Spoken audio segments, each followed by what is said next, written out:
Oh,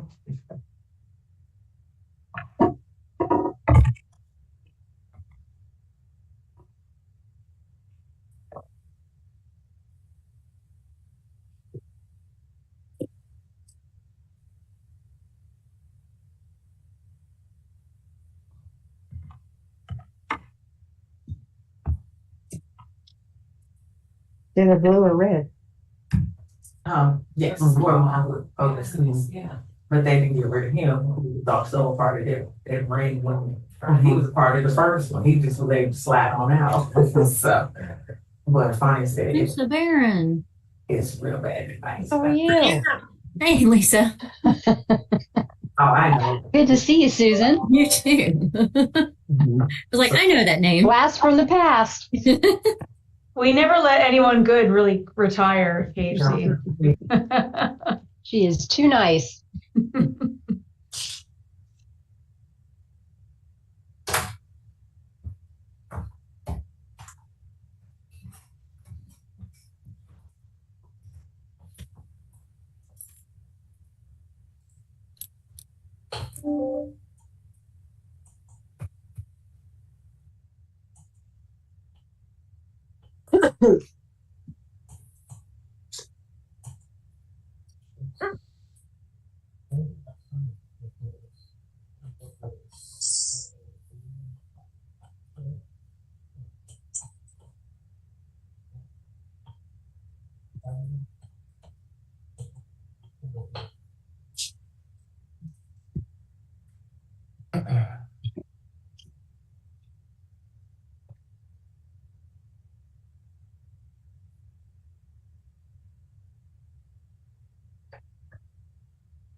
That's you.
Molly, how long do you think I ought to wait? I know we have a lot of folks registered and I still see people coming on line, so I don't want to start too soon for the bulk of our audience.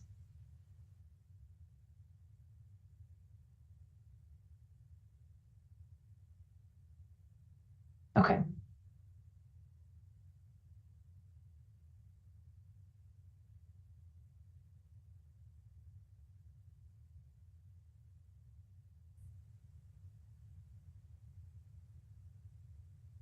Okay.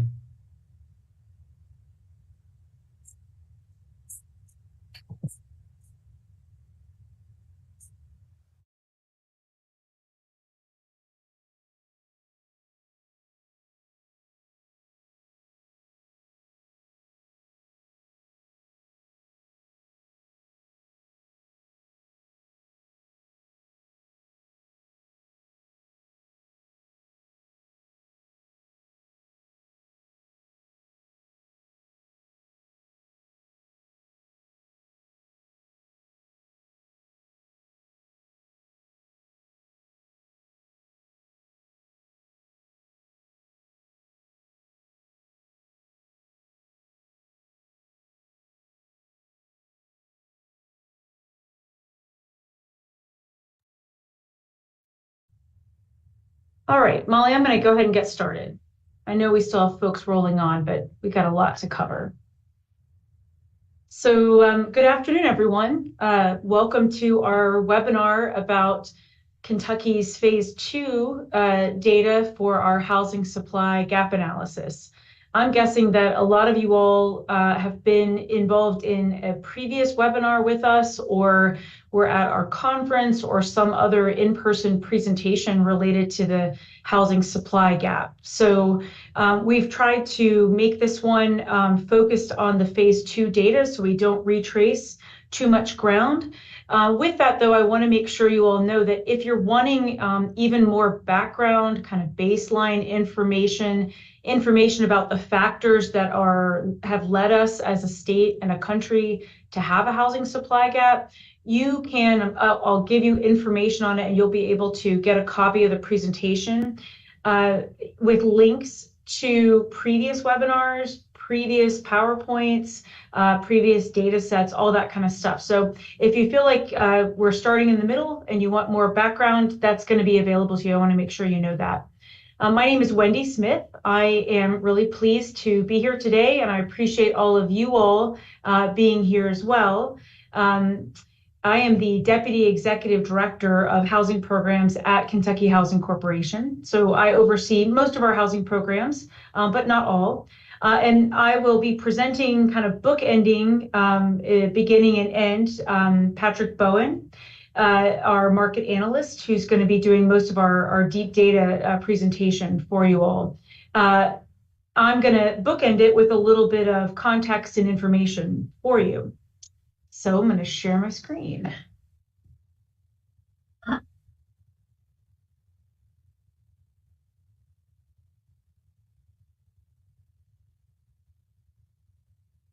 Looks like that worked for everybody, yeah? Okay, so again, this is our Phase 2 presentation of our Kentucky Housing Supply Gap Analysis. We released Phase 1 back in April. And something we have talked about every time we have talked publicly about the housing supply gap analysis is the fact that we are really talking about this as the housing continuum or the housing market, which is to say we as an agency that has typically focused on serving moderate and low income Kentuckians, we are really realizing that the folks we serve with our programs are right now competing for some of the same units as middle income Kentuckians because there's not enough supply for a range of incomes across Kentucky. And so when you think about the housing continuum going all the way from the most in need and most in crisis Kentuckians all the way to the right-hand end of the continuum where you have the wealthier and hopefully most stable Kentuckians, or presumably most stable, I'll put it that way, you have folks that fall all along that continuum. And depending on their phase of life, are they, a young person just exiting college? Maybe they just need an apartment they can afford. Are they a family that's adding kids to the household? Maybe they're looking for a larger apartment or even to be able to buy their first house. Is it a senior who is wanting to downsize and trying to find a low maintenance option in their community? People move along the continuum either by choice or by fortune or misfortune in their household. But this continuum or marketplace, when it doesn't have enough supply, it's the folks with the least resources who are often going to lose out in the competition for units. In addition, when there's not enough supply, the cost for housing all along the continuum goes up. And we would be remiss if we didn't make sure that you all knew that alongside our housing supply gap analysis, which the Phase 1 full report and data was released April 16th, and we have a webinar on our website that you can watch. You can get that full report. That again was in April. In July, the Chamber of Commerce and the Home Builders Association of Kentucky put out a housing report for the first time. They have never studied housing or focused on it, but they are hearing from so many employers and chamber members that the housing supply is a really serious barrier and potential limiter to economic growth for Kentucky. So the chamber released this study. I really recommend it as a companion to our data. All of their data is pretty much statewide, some regional, but the dynamics that they discuss are parallel exactly to the findings that are in our report. And I'm just going to highlight a couple of elements, a couple of graphs that they have in their report about housing in Kentucky.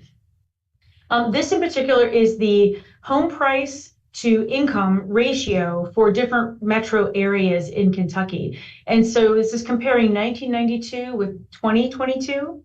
And we will just take the Hopkinsville-Clarksville metro area because it's such a stark example. So the lighter blue bar indicates that housing in 1992 to own a home was 2.4 times your income. In 2022, it was 5.1 times your income to own a home in that metro area. Similar dynamics for other areas, but what you can see in the trend is just that even as a multiple of your income, so as incomes go up and housing prices go up, ideally they would stay somewhat closely together. What you're seeing is a real separation between 92 and 2022 in terms of how much of your income it's going to take to be able to own a home. Even more concerning to us at KHC is this chart that the chamber featured in their report about cost-burdened renter households in Kentucky. And so the light blue represents severely cost-burdened households, renter households, in Kentucky. Severely cost-burdened means that the household is spending 50% or more of their income on housing. When you are at the point that you're spending 50% or more of your income on housing, you are at risk for a lot of instability, a medical bill, your car not working, being unemployed for a period of time could put you into eviction, being doubled or tripled up. And in the worst case scenario, these households are at risk for becoming homeless. So the idea that 24% of Kentucky households in 2022, so almost a quarter of Kentucky households were spending half of their income or more on housing is quite startling. And it's a real indicator of having not enough supply in the marketplace. Now, when you take overall folks spending 50% and folks spending more than 30%, that dark blue band at the bottom is what we would call kind of just cost burdened or moderately cost burdened, meaning they're spending 30% or more of their income on housing. You take those together and it totals 44% of Kentucky renters are what HUD and the industry would consider cost burdened, meaning they're spending too much of their income on housing and don't have enough left for childcare, for a car, for groceries, for all of the medical issues, anything that comes up in their household.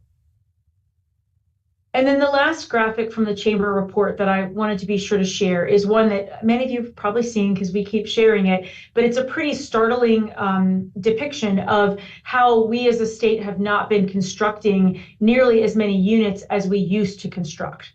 So the light blue are the actual housing permits, building permits for multifamily and single family housing in Kentucky, starting in 1995.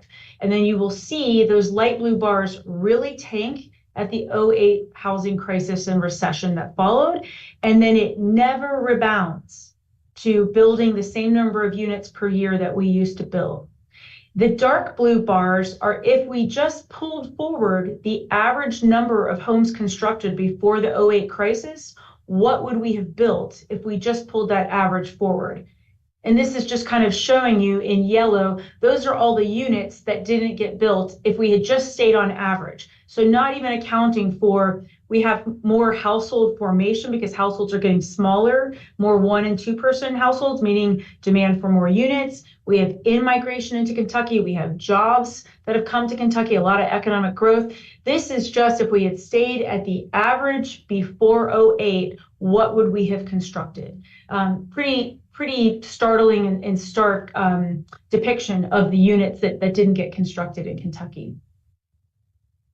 Okay, so I'm not going to, usually in my previous presentations, I've gone into a lot of information about all the factors at play. I'm not going to do that, and I want to make sure you all know there are webinars and PowerPoints on our webpage that you could watch to get that. What I want to do before Patrick Bowen presents the nitty-gritty data for Kentucky for our phase 2 projection is talk about what's available to you on our webpage once we get done with today's webinar. And so, as I mentioned, we had a phase 1 report that was released in mid-April. All of that data, the report, the webinar, and the PowerPoint are already on our webpage. And then at the end of today, the full report for phase 2, which is inclusive of the phase 1 data. So Bowen National Research did us a really big favor. You don't have to read both reports. You could just read the phase 2 and you will get all of the data. And we also will have the county by county raw data in Excel format that you can get. I'll page forward here. You will be able to get visualizations. So this is the current gap, 2024 for Madison County. And then the 2029 projected gap. So you'll see for Madison County, it goes from a need for 2,500 units to a need for 6,700 units. This will be available on our webpage. Also available, again, in Excel format is just a slew of raw data, demographics, the housing gap numbers, county by county, so that if you want to use this for your county or your region, it will be available and you can download it. We want to make this as useful for regions and counties across the state as possible.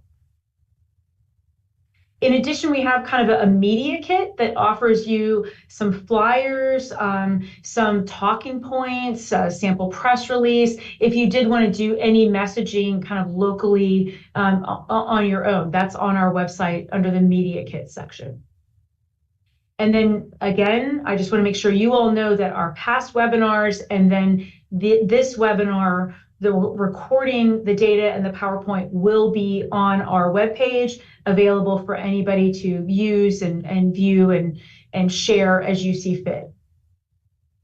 So our phase 1 data released in April found that we as a state need over 206,000 units to get caught up with what we didn't build and to catch up to household trends and economic development growth, migration patterns, all of that kind of stuff. It was mainly broken evenly between rental and home ownership and spread across every income range, with the need for rentals really focused at moderate and low income Kentuckians, but the need for more home ownership units almost spread evenly across income bands. So now what we asked Bowen National Research to do for Kentucky is to do a 5-year projection forward. We know that we need the 206,000 units to get caught up. The question is, if we're going to look ahead 5 years through 2029, with all of the economic growth and all the different demographic dynamics happening in Kentucky, what do we as a state need to have built to be ready by 2029? And so I'm going to let Patrick Bowen take over at this point, and I'll stop sharing my screen, Patrick.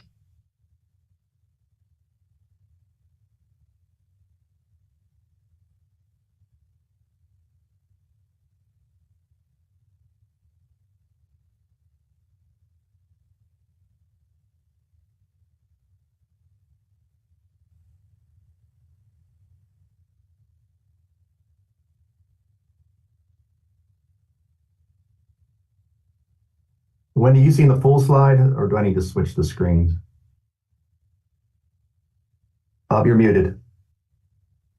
We're seeing presentation mode, not your full slide. Should see it now? Yeah, that's great. Okay.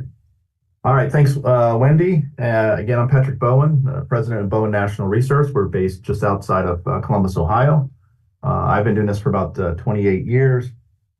And while we do a lot of different types of studies, our area of expertise is housing.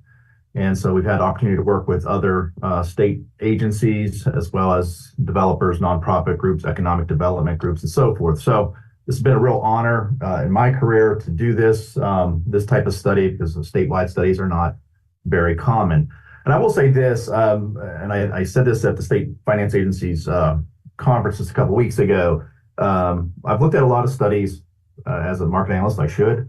And so I've seen a lot of studies around the country. I will say what KHC had us do, in my opinion, is probably unprecedented. I mean, this is such a robust analysis, particularly on the supply side. And while the goal was to look at housing gaps, the shortages of housing, you really do have at your disposal great detail in terms of the housing stock and demographics.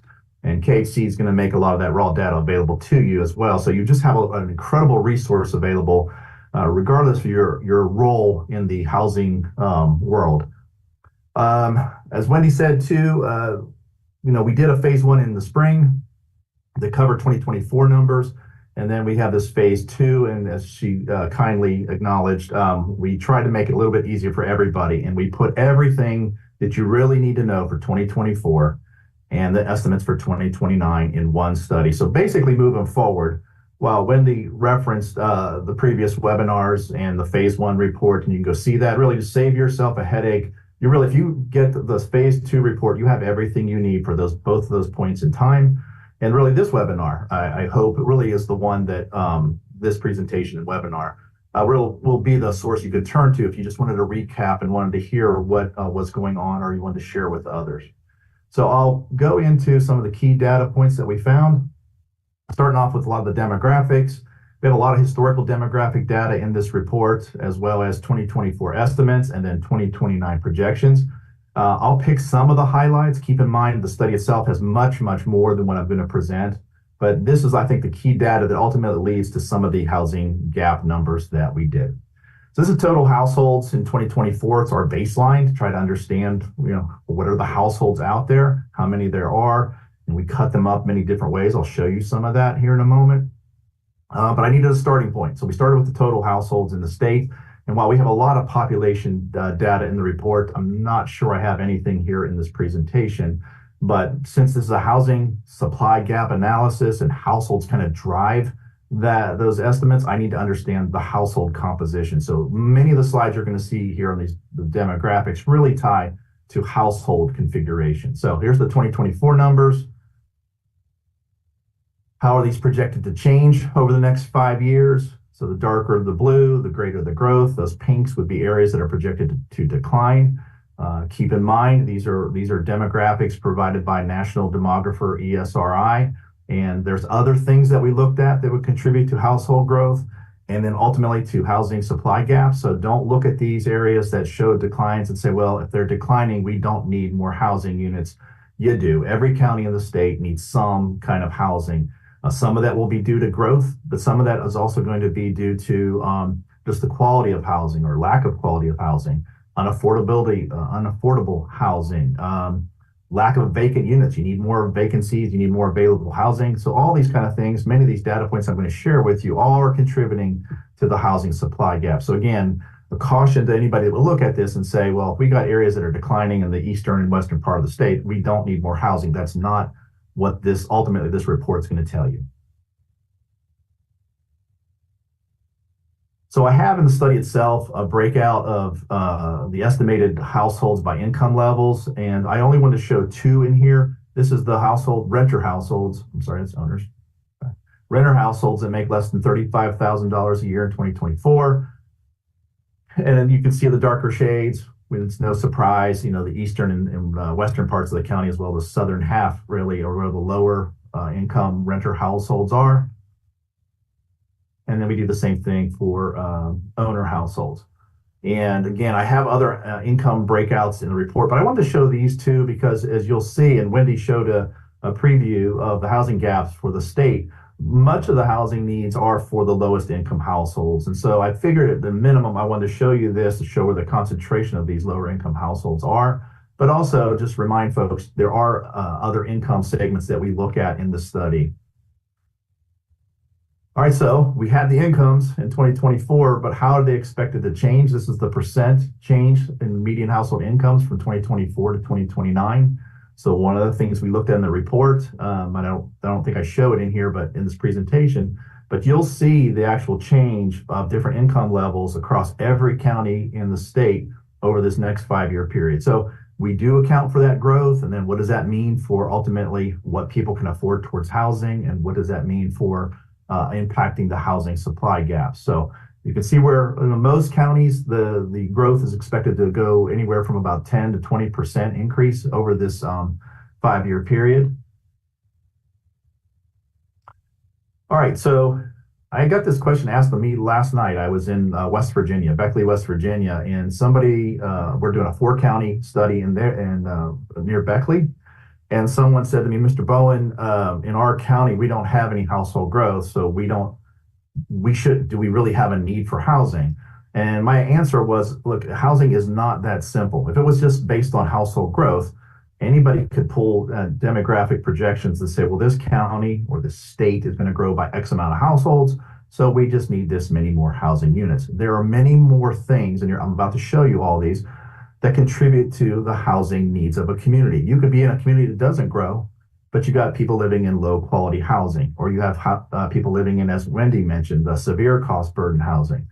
You have markets that have virtually no vacancies or no available homes. I'm going to show you those numbers in a moment. You have job growth that Wendy mentioned, phenomenal job growth in some counties. That all these things contribute to the housing needs of a community, the commuters, people migrating in, all that stuff. So again, while we looked at total households and growth in household incomes, we have to look at other things. And so here's one of them. It's substandard rental housing. Substandard is basically can be defined many ways, and the federal government defines it looking at many different demographic metrics.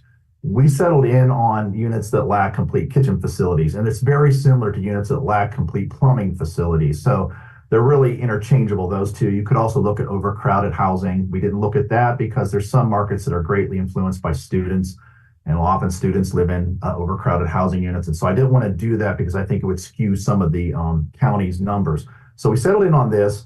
And you can see across the state where the substandard numbers are the highest in the darker shades. Really anything over 3% starts to get a little bit unusually high. So you can see many counties across Kentucky have those rates above 3%, in some cases 4 and 5%. So this was factored in those housing gap estimates. Same thing, but now just for owner households across the state.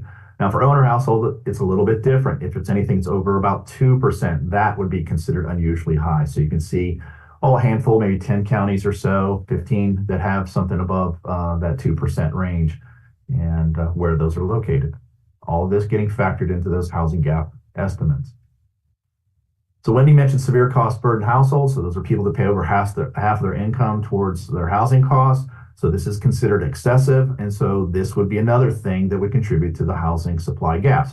These people are housed, but are they adequately housed? That's the issue that's really at hand here. So you have a lot of counties across the state where that share is over 20%. I think any of those middle blue to darker blue shades would be over 20%. And so you can see that there are some counties where people, a disproportionately high share of households are paying a disproportionately high share of their income towards their rental units. And it's really spread out. It's not necessarily a part of the state. It's not necessarily the more rural parts of the state or urban. It's really just a mismatch across the state. And then we do the same thing for owners. The shares are lower because owners are less frequently severe cost burden, but nonetheless, anything really over about 9% would be in those kind of the middle blues and darkers. Those would be unusually high. So you can see several counties across the state where even owners are having a tough time financially as they spend more than half of their income towards their housing costs. So all of these kind of contribute to the housing gaps within the respective counties. Well, here's one that a lot of folks don't really think about too much, but I think it's absolutely critical to understand who commutes into a county. So this is the share, and I'll just take Boone County up near the Cincinnati metropolitan area at the top of the map. And Boone County has a 73% ratio of commuters that represent the total workforce within, the people that are employed within that county. So of all the people employed in Boone County, 3/4 of them do not live in Boone County. And this matters because, especially in some of these more rural counties where you don't have a lot of projected growth, right? I showed you that one map early on in this presentation where you had a lot of that pink. So you've got a lot of people that are commuting into some of these counties. I mean, just take a look at the farther far eastern part of the state. A lot of those counties, over 50% of the workers do not live in those counties, but they're coming in to work. And we have learned over time, surveying residents across the state and not the state necessarily, some counties across the state, but commuters all over the country. I think we've got close to 10,000 surveys we've done of people that either residents or commuters of a respective county. And they tell us, look, I would move to a county for which I work if housing was available and affordable, but it is housing that is keeping me from doing it. And so it's the lack of available housing, and I'll show you that here in a minute. You'll start to connect the dots, or at least if I do my job correctly, you'll see, look, there's a lot of people that commute into these respective counties, but when you see that there's nothing available to them or nothing is affordable to them, you can see why some areas aren't growing, because they just don't have the housing stock to accommodate these commuters. So commuters are a key, I think, in my opinion, a key piece that needs to be monitored. And also for those counties that are trying to attract people, this would be the type of person you might want to market to and try to encourage to move into your area. For developers that look at counties that aren't growing and they say, well, why would I go into that county if it's not growing? You have commuters that would absolutely move to these respective counties if there was housing available and affordable. So there's absolutely opportunity for development really in every county across the state. And this would be one group that you could capture with that product. All right, so I wanted to show you on the list there on the left, I covered some of these in this presentation, but for every single county, all this data in that table on the left, the blue box, is available to you.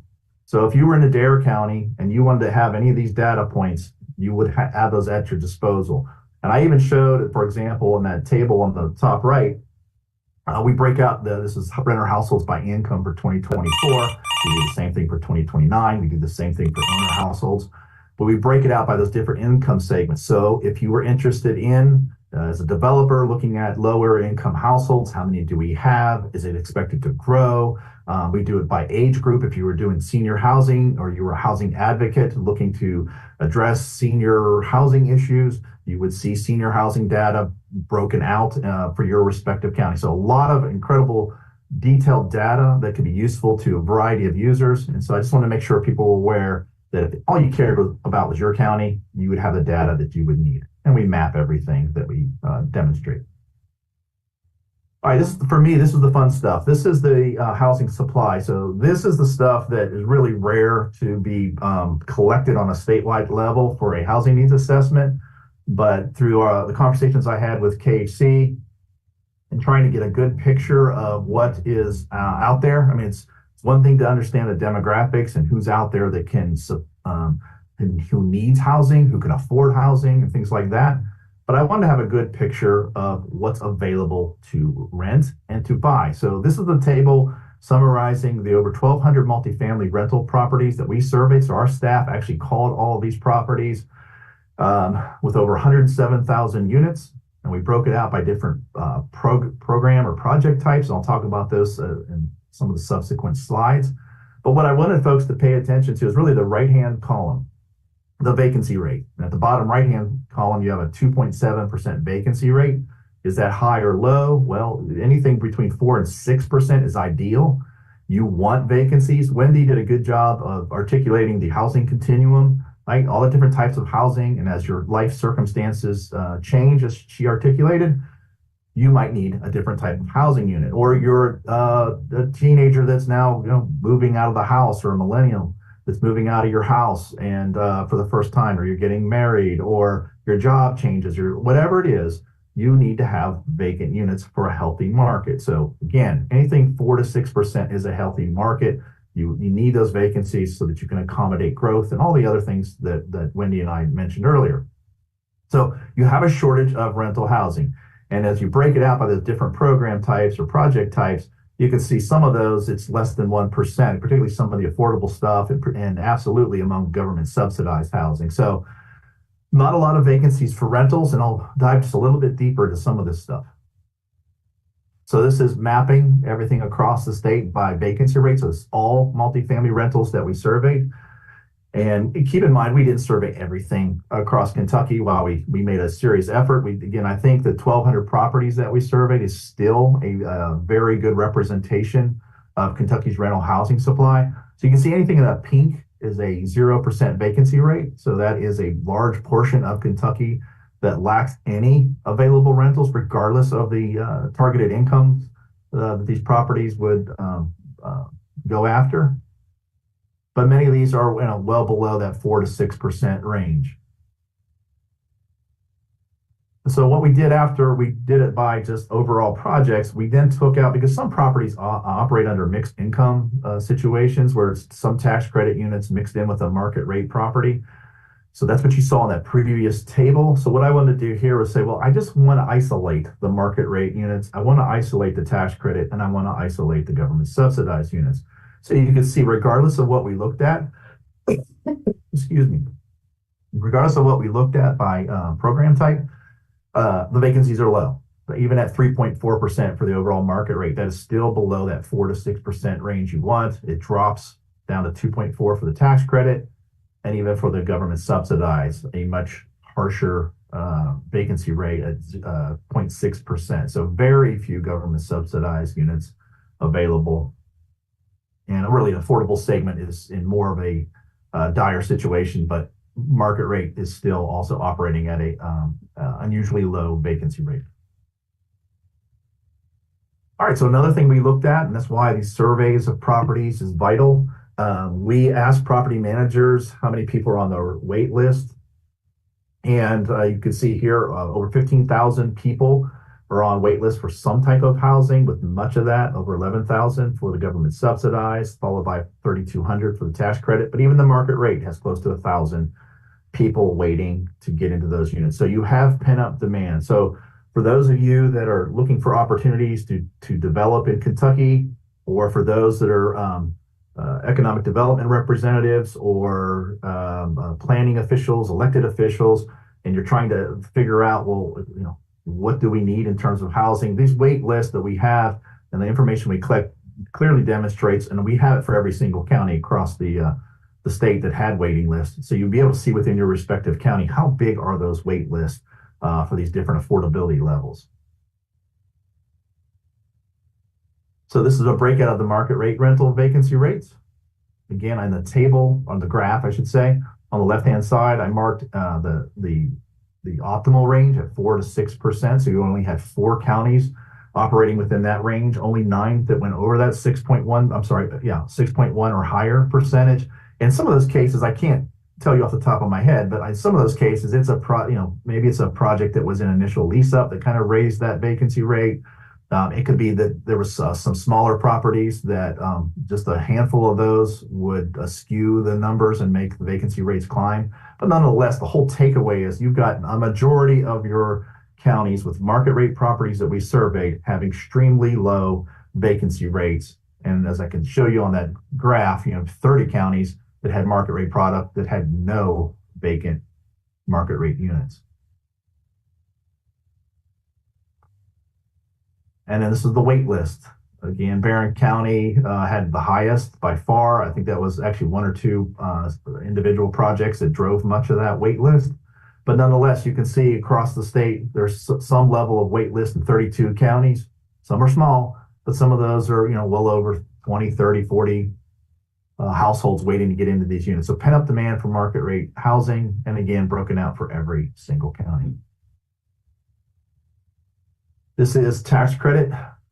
So the tax credit program, generally, again, the actual share of median income kind of is fluid from one property to the next, but generally, these would serve households that make between 50% and 80% of area median income. And for Kentucky, while this varies from county to county, I think the average incomes for the tax credit program would be roughly about $35,000 to $60,000 a year. So kind of, again, not the lowest income households, that $35,000 to $60,000 a year, but that gives you some sense of where most tax credit product, what income segments they serve. And so here's the vacancy rates across the state. Again, only 2 fell within that 4 to 6% ideal range, an optimal range. And you can see 43 of the roughly 60 counties that had tax credit products that we surveyed have no vacancies. And the map illustrates really across the state, there's really few exceptions where vacancies really exist on any level, any notable level. And just like the market rate, so we wanted to break out the tax credit wait list. And now the wait lists are getting bigger. So you can see as it becomes more affordable, the pent-up demand climbs. And so 42 counties had some level of wait list. 16 of these had wait lists over 60 households. I don't know what the typical tax credit project is in Kentucky, but if I had to guess, it's probably 48 units or larger. So you can see the wait list alone could fill a tax credit product. In some cases, you could fill multiple tax credit projects based on the wait list alone. 3,200 statewide, but you can see where they are in the greatest number by some of the counties. And then subsidized. You can see now the trend is shifting. The availability is shifting. You have less vacancies. You have 88 counties. You're 120 across the state. I think we surveyed 1, 2, 3, 4, 5. So 115 counties had some kind of subsidized project that we surveyed. 88 of them, 88 of the counties have no vacancies. Again, 2 fall within that optimal range of that 4 to 6%. Now, for property owners, all these, the market rate, tax credit, government subsidized, this is good news, right? Vacancies are low, and that's what you want as a property operator. But in a needs assessment, in this case, a housing supply gap analysis, this is not good. It's not healthy for the economy. It's not healthy for the residents because there's a lot of issues associated with lack of available units. So you can see why the vacancies become more pronounced, or lack of vacancies become more pronounced among the subsidized housing, and as do the wait list. You can see now the wait lists are even larger. In some cases, probably double what the tax credit wait lists were. Over 1,000 in Christian County. But you can see all these counties. I didn't list all of them because there's more on here that I could fit. But you have 30 counties that have wait lists of 120 or more households. So significant pent-up demand across much of Kentucky for this type of product. And so when you see the housing gap estimate numbers, and again, Wendy showed you some of those, you can see why the gaps are so large for the lowest income households. And you could see, again, lack of vacant units, but then even this pent-up demand is another indicator that, yes, these gaps are really pointing to the greatest need is for the lowest income households. So we also looked at for sale housing, only available for sale. We didn't look at historical sales activity. So these are the available homes as of January of this year. And as to be expected, you know, the larger number of available homes were in the bigger counties, 6,000 statewide. When I compare that to all households in the state, you come back with an availability rate. So it's like a vacancy rate, but we don't call it vacancy because it's some people could be in the units, so they could be occupied, but they're selling them. So it's an availability rate. So 0.5%. And is that good or bad? Well, typically, just like in the rental side, you want about a 4 to 6% vacancy rate for a healthy, well-balanced market. For sale housing, that should typically be about 2 to 3%. And you can see in this graph here, you know, where the majority of the counties lie in terms of these availability rate ranges. And really, most of them are under 1%, with the greatest share at that 0.4 to 0.6%. So really low vacancies, a majority of the counties in terms of the available for sale housing inventory, with only one county falling within that 2% to 3% range. Then it shows up right here on the map. It's right there at the bottom, Cumberland County in the darkest, it's right at 2%. So really on the edge of also being below that 2% range that would be considered healthy. But you can see the pinks are the lowest. I think I've marked anything at 0.3% or lower. In terms of availability rate, it's in that pink color. And so you can see that's really the northern half, but even on the far eastern side and the far western side, you've got a lot of pink on there. So, but regardless, even the blues, really, it's demonstrating you have low availability rates across the state. So this isn't a regional problem. This isn't urban. It's not a rural problem. This is a Kentucky statewide challenge, a lack of available for sale housing. And just like I showed you moments ago, the same issue with all the rentals across the state. It's not selected parts of the state. It's really the whole state is experiencing a shortage of housing, whether it's rental or for sale. Then this shows you the available product by price range. And so on the left is the $200,000 or less, and then 200 to 299, 300 to 399, and $400,000 and higher. So most of the product, the highest number or highest share across the state, is that product priced under $200,000. So on the surface, that may come across as indicating, okay, so we do have a lot of homes that are affordable to lower income households, first time home buyers. Yes, it is affordable to them. But when we started to do a deeper dive, and I don't think I cut it up in this presentation, but you'll see it in the study where I started to look at what is this product. We found that in most cases, these are in counties that the median year built or average year built, I can't remember which I looked at, but the point is a lot of the age of the product is pre-1960. I think one of the counties, the average year built was 1938, what's available. So there's a lot of really old product and in some cases really small units, less than 1,300 square feet on average, that are contributing to the fact, yes, you have affordable stuff, but it's lower, it's older, which most likely is lower quality, not universally true, but most likely lower quality, and it's smaller units. So unless you have, we factored in what's available for sale and also for the rental supply, we want to account for that. How does that meet housing needs? But we still have a shortage, as you'll see in a moment. And this is the median list price. We cut up a lot of the data in the study for every one of the counties, so you'll see that in maps and tables.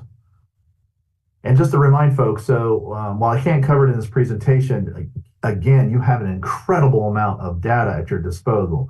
So whether it's the rental supply and looking at every single county, if you just, again, cared about your county, you'd be able to see how many units did Bowen survey, what is our vacancy rate by product type, what's the wait list numbers for these different product types for our county, what are the average rents for typical bedroom types for the respective county. Same thing for the available for sale. We cut it up so many different ways, the availability rate, the average list price, median list price, average days on market. So how long does it take a home to sell, average year built. So all that kind of data is available for every single county. And then even on the bottom right, I showed a table of breakout of the available homes by different price points. So if you knew that you had X number of homes in the county that were available, that tells you part of the story, but you also want to understand, well, where is that position in terms of price point? Because I need that number to kind of build into our modeling to understand, well, maybe we have enough homes in a certain income segment that we don't need more of this product, but we have a shortage of other product, which then would drive higher housing gap numbers for that particular affordability level. So all this data is all leading to building into those housing gap numbers. So these are the kind of the overview of what's the Kentucky's housing gaps, what went into it. Again, 2024 numbers are in the study, 2029 projected 5 years out. We did it for renters, we did it for owners, we did it by 6 different income levels that tie to specific affordability or housing programs. So if you were somebody that was looking at tax credit housing or government subsidized housing or even market rate, you'd be able to see housing gap numbers at these different affordability levels. You'd even be able to see it because incomes by area median income vary from county to county. There's an addendum to the report that'll show your specific housing gaps, and it will show you, well, what it's I see that there's a gap for units at 30% or less of median income, but what rent does that pertain to, or what home price does that pertain to? You will see those numbers in there so that you could easily determine what these numbers apply to in terms of rents or home prices. Let me go ahead and move up. So we did a lot of stuff that would factored into this. So you saw a lot of it. So we looked at stuff that had to do with substandard housing, severe cost burden households, the commuters. We looked at job growth. We looked at natural disaster impact. You've had significant natural disasters in 2021 and 2022 in the eastern and western parts of the state. That got factored into. We looked at something what's called step-down support, meaning people that at a higher income level, well, they could afford to purchase a home or rent a unit at a certain level, step down, spend down into a lower income segment.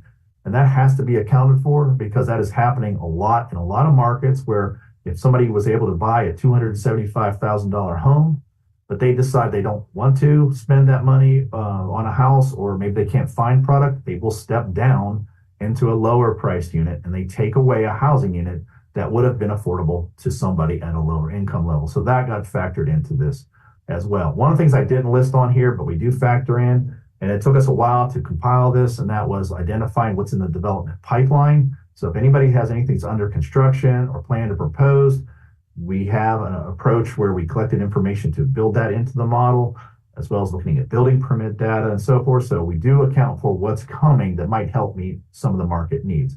So all that got built into this. We have a sample calculation in the, actually a couple, well, one for rental and another one for sale in the study. So if you wanted to see how did we go through this process, you can look at those numbers.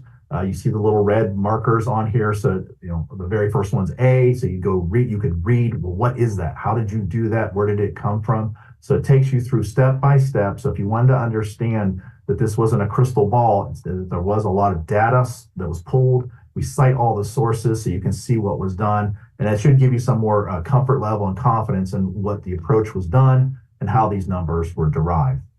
I do have to point out the bottom of the table there, because some people might look at this and go, okay, well, KHC has its own methodology for site-specific market feasibility studies.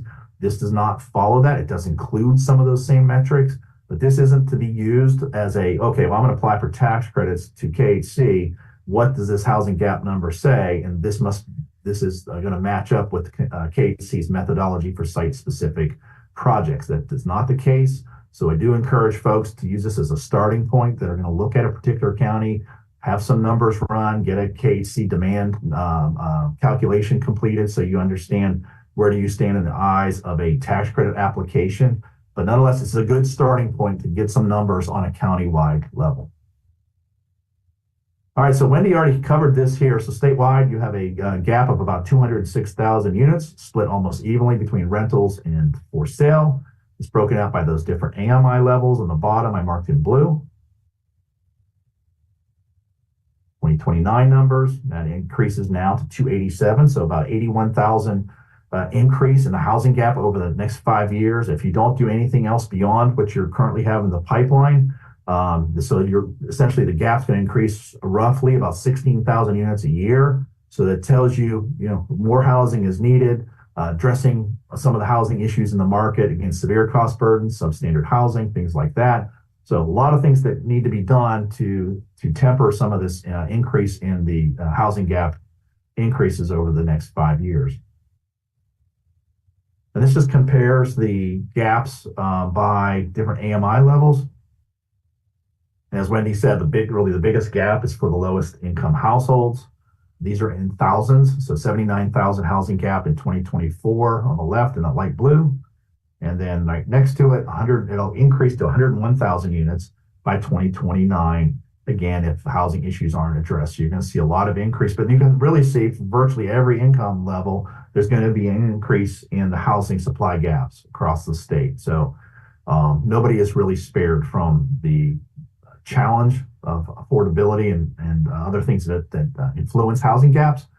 I did note in that great the shaded text that about 70% of the state's gaps, both in 2024 and 2029, is for product priced under 80% of area median income. So it's the affordable housing segment is going to make up more than 2/3 of the state's housing gaps.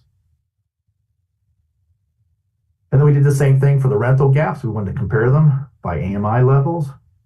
Biggest gaps for the lowest income households, going from 60,000 housing units to 77,000 by the year 2029. But all the gaps, all the AMI levels will increase over the next 5 years, so no one is spared. For sale, now you can see a little bit of a different story. It's those middle kind of income at 51% to 80% of AMI, the 81 to 120 range, the 121 to 150 range. You're talking just on an average kind of typical range, just to give you some sense. If you're at 51% of median in Kentucky, and this will vary from county to county, you're talking about a $120,000 home.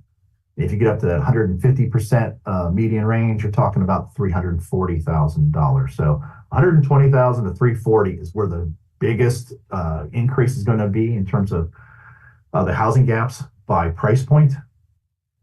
But again, virtually every affordability level is going to have an increase of some of its housing gaps over the next 5 years. All right, so the last handful of slides here are the actual gaps by the different counties. So this is 2024 overall gaps. I put on the table the top 10. No surprise, right? The biggest markets, the largest number of households have the largest housing gaps, led by Jefferson County at over 40,000 units. How's that going to change? Yeah. It's 2029. Numbers continue to climb. Jefferson went from 40 to 54,000, but you can see a lot of counties starting to become a little bit more blue, more counties starting to see greater gaps if nothing changes. So one of the things that KHC wisely asked me to do was, Patrick, take those gaps now and let's have some way to compare rural markets with urban markets. And so what we did was we came up with this ratio, and I'll just use Boone County since it's the top on the table there.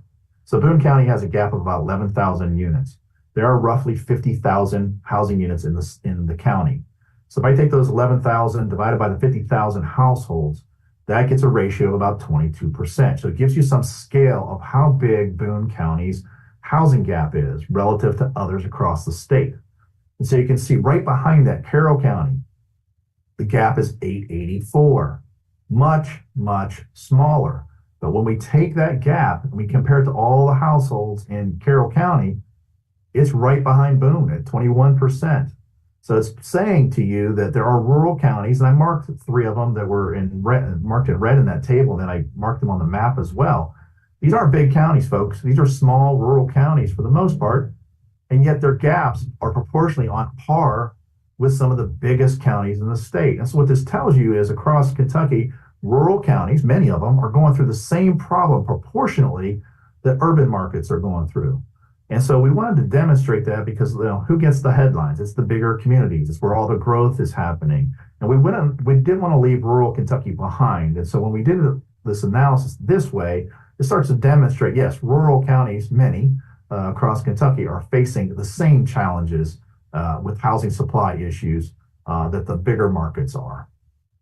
All right, so this is 2024. So what I'm going to ask you to do is keep your eye on the dark blue. Anything in dark blue on this map is a gap of overall gap of 15% or more. Watch how this changes by 2029.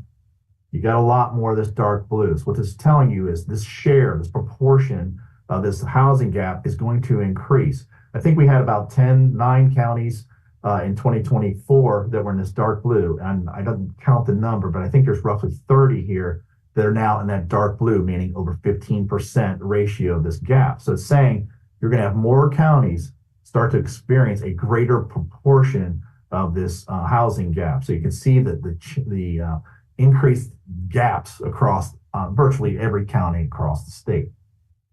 And again, I marked in the red the counties that were small, but they have high ratios. All right, so then we broke it out for rentals. Bigger numbers, bigger parts of the state. How does that change in 2029?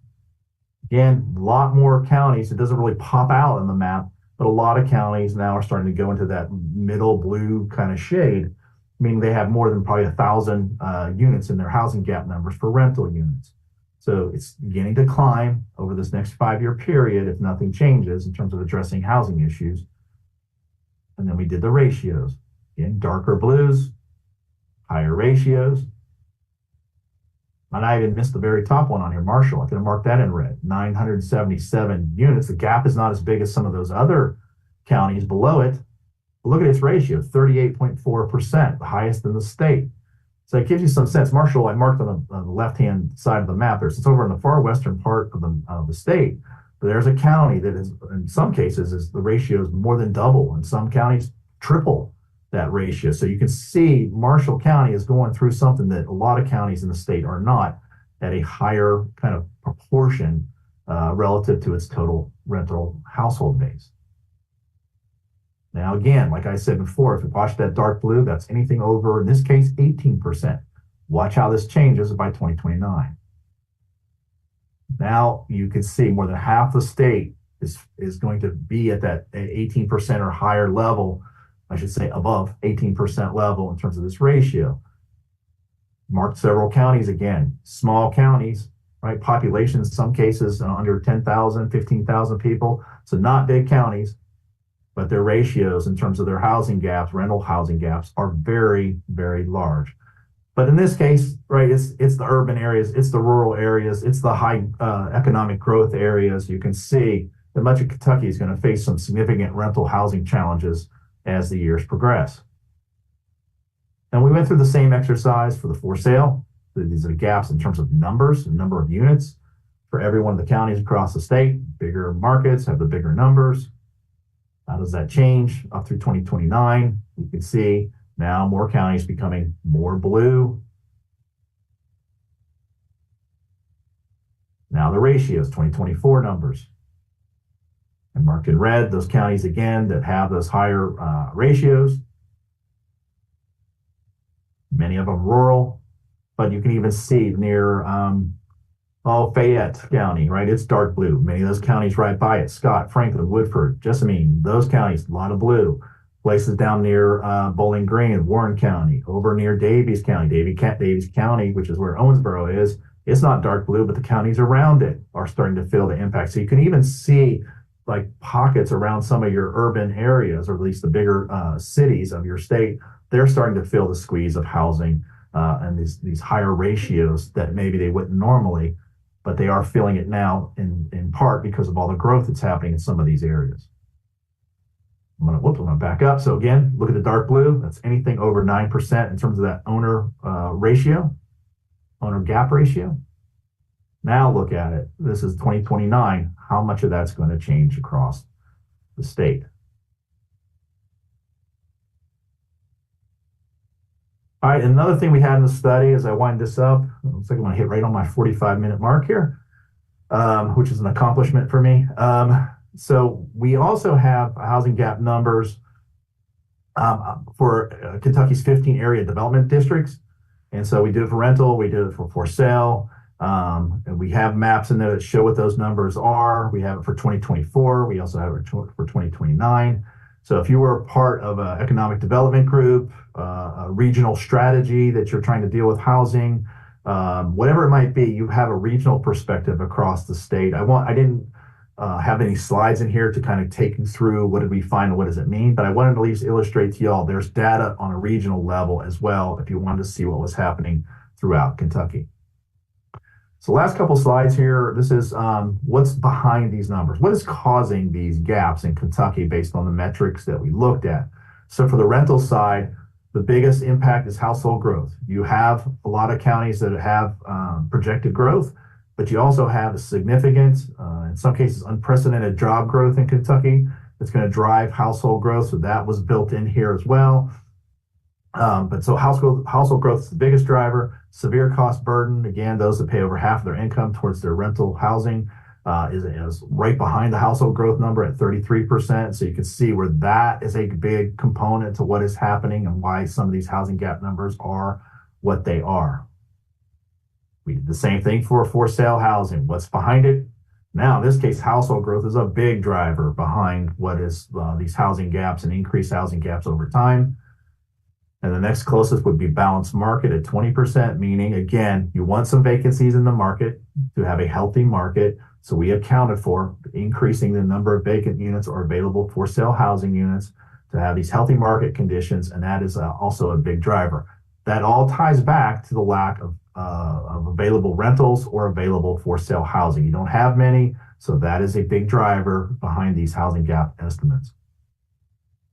And then the last slide here, this is things I want to absolutely make sure people understand. There's an objective to these. And KC can obviously, Wendy can probably give you a good overview of what they are looking for and how they may use this. But in the end, these housing gaps, the intent of them is to show really, are there shortages across the state and where are those shortages? It's not necessarily a reflection of potential because there are markets or projects and site locations that actually could outperform these housing gap numbers. And so I listed in that second box different things that could influence that. For example, you could have a project that's on the northern side of a county in its market area. Basically, where are people going to move from to this project? might not be a single county, right? It could be pulling from the people to the county from the north or from east or west or whatever. So you do have different market areas for different projects. So again, what the gap numbers that are shown in this study is really not necessarily showing the potential that can be supported, but at least give you some guidance to what are the potential needs for housing or the shortages within that respective county. The third box I marked in there, that's really a reminder, you do want to get a site-specific market feasibility study done to understand how a project would work. So if you're a developer, you absolutely need and want one of those. But even if you're a economic development group, planning department, city official, and you're trying to understand what does our community need, and a developer comes to you with an idea, you want to make sure that they have some data behind it beyond what's in this housing supply gap study, that they have something that says, well, here's how my project fits within the community. The other thing I want to mention in the fourth box is these gaps aren't reflective of just how many more units need built. That is a big part of these gaps. But as I mentioned earlier in the data that I showed, I mean, housing gaps are also people living in housing that are poor quality and they shouldn't be living in those. You have people living in housing that they're paying excessive amounts of their income towards their housing costs. And so those are also housing needs or gaps that need to be filled. And again, it doesn't necessarily have to mean that you have to have more housing, but maybe you need to have better housing or improved, repaired housing, weatherized housing, helping people be able to afford their housing through vouchers or some other assistance. So I want to make sure that was clear. And then lastly, in the last box is basically, this is showing you the need of housing by different affordability levels, renter versus owner. And really, the study should help communities, again, housing advocates, elected officials, decision makers, ultimately to start to understand how do you prioritize housing gaps. Well, you will see in the study for your respective counties where the greatest need is and whether that should be rental or for sale housing or both. So you'd have the data points to look back to understand, okay, here's how we need to start to strategize and prioritize our respective communities' efforts. That also can be done on a statewide level, right? The study is showing statewide what is needed. So that can help the state, those decision makers at a state level to decide how do we prioritize our housing efforts and strategies based on this data. And I will stop sharing and turn it back over to Wendy.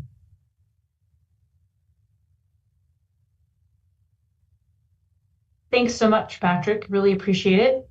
I'll go to my slideshow to round this out, and then we'll have a little bit of time for questions and answers if anybody wants to ask anything.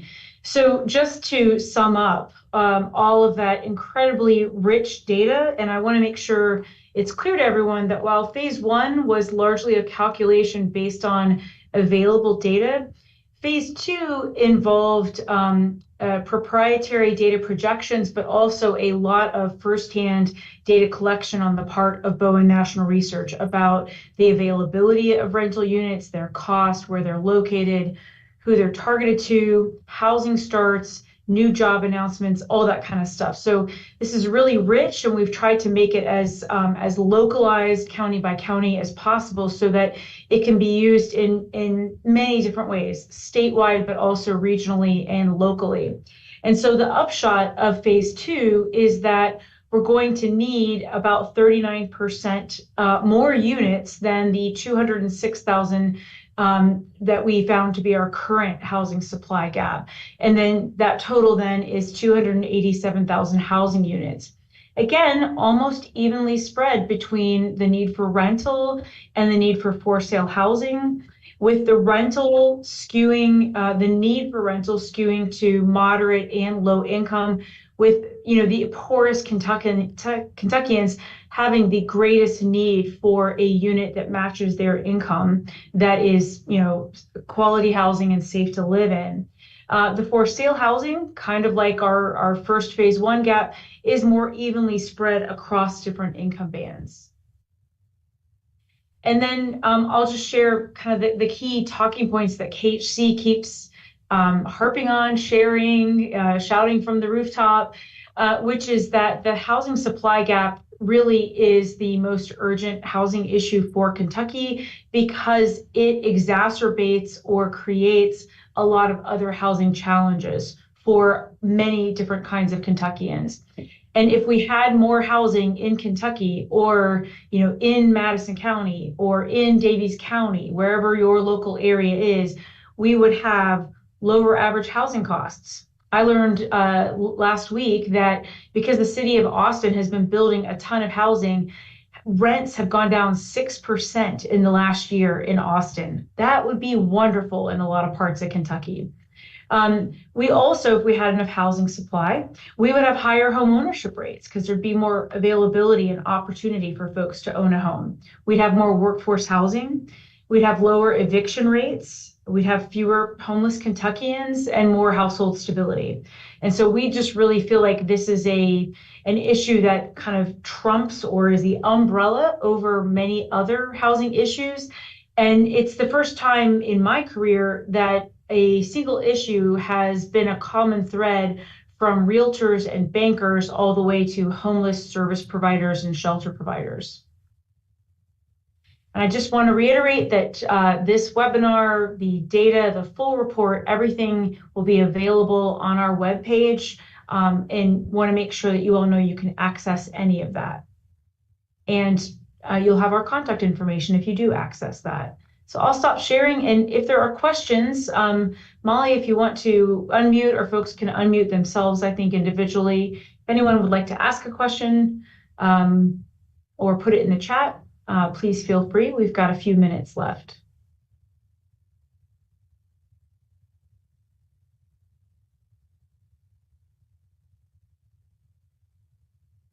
Wendy, Yeah. this is Mary from Kentucky Habitat. Great presentation as always, and really incredible information. What I'm wondering is, and I hope this doesn't sound really stupid, but housing finance agencies in general. I know I just got an email yesterday from my counterpart in Texas talking about the gap supply in Texas and what can be done. But I am wondering, as a group and housing finance agencies, have y'all discussed, or do you feel it's even viable to speak to some of the federal agencies that have a lot of this housing money, like HUD, like USDA, other agencies like, Department of Energy, sort of things like that, and the regulations, the rules? Wendy, since COVID and all of these funding streams still take a heck of a long time to come in. And so when we talk about what are we going to do and how can we build as good as we do, but how can we do it faster, more efficiently? So many of the times it's the dollars getting to the providers that are doing the work. Has anything like this been discussed, to go to HUD, to go to USDA? Because, a lot of them are still really low on their staffing. They don't have people that are doing the work. And sometimes you have to apply and reapply on behalf of a family because it takes so long. So I'm just curious about that, Wendy. Thank you. Well, yes, Mary, it's a very good point. So I'll say it is clear that there is a recognition at the federal level, particularly at the HUD level, that housing supply is a really big issue, and they are starting to try to do some things or frame some of their programs as potential tools in that toolbox. But the challenge still remains that for us at KHC, what it means often is we or a city or whoever have to compete for these dollars. So we've got to write a NOFA, we've got to, it's a lot of work, and then you got to wait to see if you get it or not. And so we as the HFA, as the state agency, have taken the position that we need to try to bring as many dollars to Kentucky as we can, or as many vouchers, what have you. But that's still, it's complex and they're not aligned. I will say that the federal agencies have done this pilot approach in West Kentucky and East Kentucky. It's called like the Interagency Working Group. It's aimed at the federal agencies coming together really to first help coal impacted communities, but to streamline and braid together their programs to hopefully make it easier for local areas. I cannot tell you if that is successful or not, but I can tell you that is at least an indication that they realize it is really hard for local governments, particularly small rural local governments that don't have a whole community development department or a housing department, to make all of this happen. I think KHC is just at the beginning of trying to figure out what is our role in helping with that, even if it's not our money or we don't have power or administrative role over it. I am speaking to the USDA Kentucky staff tomorrow, me to come talk about the housing supply gap and how we might partner. So I would say it's really early days, but I do think it's at least on the radar, if that's any consolation. Oh, a tiny bit, thank you. And there's a great question in the chat about our legislature and our budget surplus. So that's also a good one to deal with. Yeah, I think someone asked, how would a community go about creating a community-specific housing analysis? So I'll say this, Kentucky's counties are pretty darn small. So while our data cannot offer you like your city-specific data, you can get a lot, and I mean a lot of county-level data that is not just from the census, but that is projections, is Bowen's, their firsthand research, the gap analysis. And so to the extent a county can represent what the dynamics are going on in your community, I would say I would recommend your first step being combing through our data and our analysis, where there are maps that will show all the stats for your county, but you can also pull out of Excel the numbers. And then you decide if you need something even more drilled down. But our counties are small enough that they're a pretty good proxy for what might be happening in your local community. And then there was another question about the Kentucky legislature is in a unique position of having a budget surplus. Well, I would love to,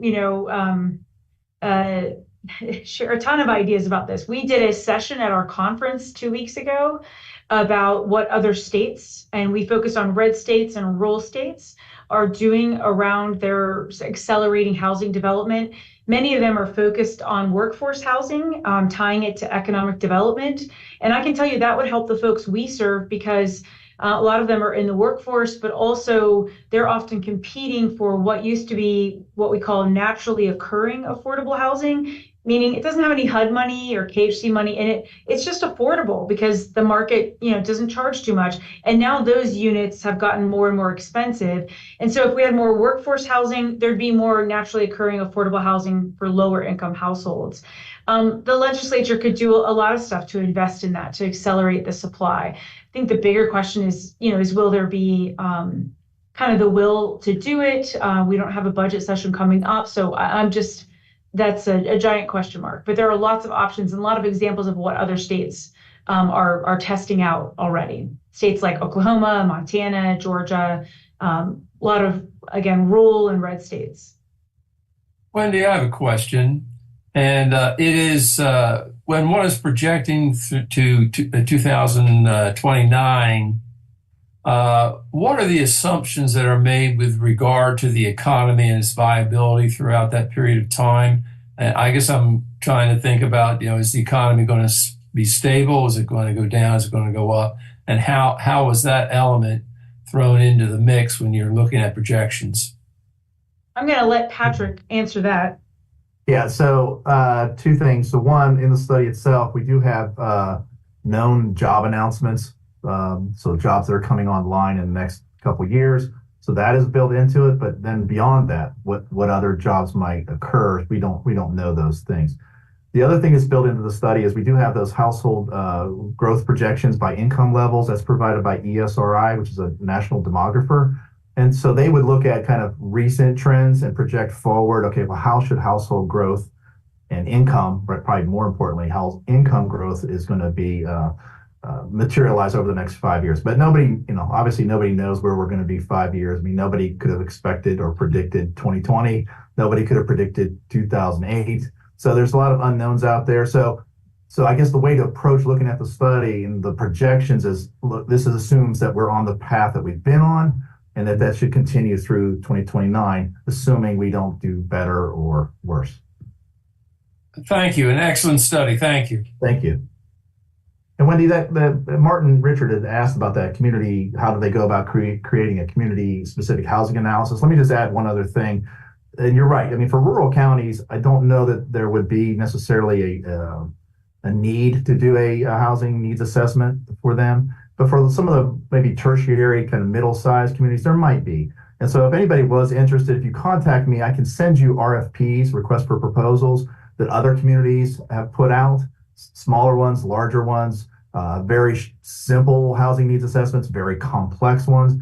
And you would be, it would be very educational. At least you could see what could we have studied for our community. So you'd see those data points. Keep in mind, this housing supply gap analysis for the state of Kentucky, while focused, was still limited to certain data points. And so there may be a community out there that residential blight is a problem, and that's not part of this study. So maybe you want that inventoried. Maybe your community is looking for potential sites that could support residential development. This study did not include that. You could have that study. So there's a lot of things out there. I'd be glad to share those. Again, these are not ours. These are what we're collecting from other communities.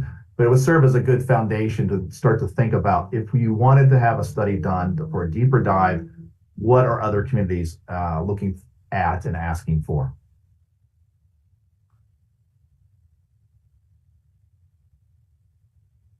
On somebody else had marked on here, do the hash marks mean no data was gathered for that category? That is correct. So some maps don't have any data because we couldn't, despite our efforts, we couldn't get property managers to take part of our survey. But there's very few of those counties. But yes, you would see the hash marks through those counties. That means we did not collect data.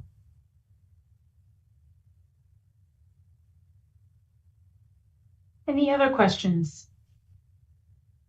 Oh, we did have one. Okay, someone said many states are actively working to improve housing supply, and they're touting removing regulations and permitting requirements to spur development, as opposed to directly supporting development.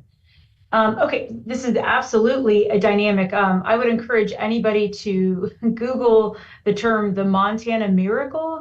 So Montana, in addition to funding, workforce housing, they also did a number of, at the state level, land use reforms, or things like they made the establishment of an accessory dwelling unit.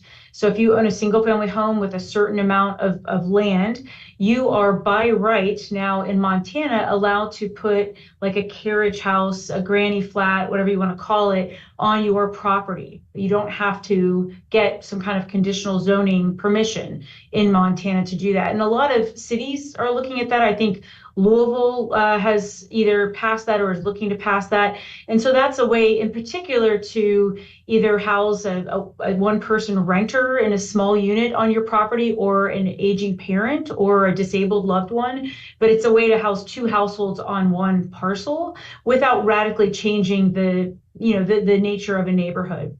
Also in Montana, they changed when community input can be sought on a zoning change. So it has to be earlier in the process, not when a specific development has come to ask for a zoning change. It has to be when you're just talking about generally what zoning should be where, not in order to deny specific projects. There are a number of things like that. They're requiring cities of certain sizes to allow higher density in some zones, to allow multifamily in commercial and industrial zones, things like that. So that is a big movement across the U.S., which is to make zoning and land use allow for higher density in sensible ways, not in ways that, don't make sense or are dangerous or what have you, but that is happening in a lot of places. And a lot of Kentucky cities are looking at that and considering that. Lexington just passed what they're calling density bonuses, which means if you're willing to make a certain percentage of your units affordable for homeowners or renters, then they'll let you go even denser than the zoning would let you normally go. So you're allowed to get more units on the land if at least some portion of them are going to be affordable. It's a cool approach to incentivize affordable units. There is a question, Patrick, about the definition of a fully functional kitchen. Yeah, so I see that from Jamie. So that is from American Community Survey. So they ask a question of homeowners or renters, I guess, as well. They'll ask them, does the unit you live in lack any of the following? And then they list items. I can't tell you exactly what they are, but I think it's like a stove, a sink, a refrigerator. So if any of those are missing, you have an incomplete kitchen. And so that, again, we use that as a proxy for the substandard housing, short of us evaluating and surveying everybody across the state. The other question from John Pauley was about how much weight was given to the battery job announcements in the study. So two places. One, we do have a economic section, which I did not present any of that here today, but we do have a good economic section to the study that county by county, any job announcements that we identified from the last couple years are acknowledged in the study. But then if you go to a particular county, so if that question applies to a specific county, you can go into the addendum of the study and you'll see a line item in there that says projected household growth created from new jobs. And so you'll be able to see how did we account for job creation, job announcements within those housing gap numbers. So you would be able to see that county by county. So if it was in Bowling Green or Warren County, if that's one of the areas or whatever, Hardin County, you'll be able to see the effect of the new jobs in those areas. There's also a question about what Kentucky could do to facilitate more tiny homes or unconventional home styles. There are communities, ADUs, are accessory dwelling units, are kind of an example of kind of like a tiny home, but it's on an existing lot with an existing home. A lot of communities are embracing modular construction and manufactured construction and panelized construction in order to have additional ways to get units brought to market when we don't have enough workforce. We don't have enough workforce overall, but definitely not in our construction trades. Parking minimums is a question. I will say that is a big issue. That is something KHC is actually looking at as well, because we also have parking minimums, and a lot of housing supply and affordable housing thought leaders are saying we need to let that go, and we need to lower it or let the tenants decide if they're willing to park on the street in order to get an affordable unit. So that's definitely a question at hand. All right, we have just a few more minutes if anyone wants a last chance to.